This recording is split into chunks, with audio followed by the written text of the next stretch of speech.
Каспий KZ'тегі магазиндегі қосымша тапсырыстар деген не?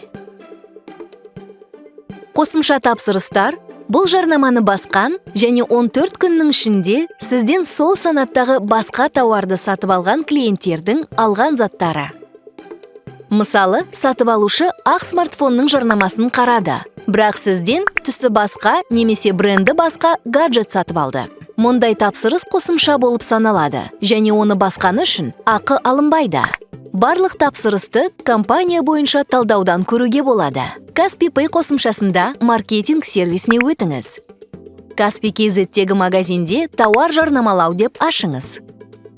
Компанияларым бөлімінде қажеттісін таңдаңыз. Мәліметтерін көру дегенді басыңыз. Мұнда тікелей және қосымша барлық тапсырыстар көрсетіледі. Сізден қандай тауарды сатып алғанын көру үшін бөлісу деп басыңыз. Есепті Excel кестеде жүктеп алыңыз.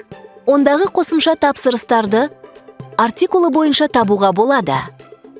Бұл файлды мессенджер және электрондық пошта арқылы жіберуге болады. Осылайша жарнамаңыз бойынша тапсырыстарды жеңіл әрі оңай тексеруге болады.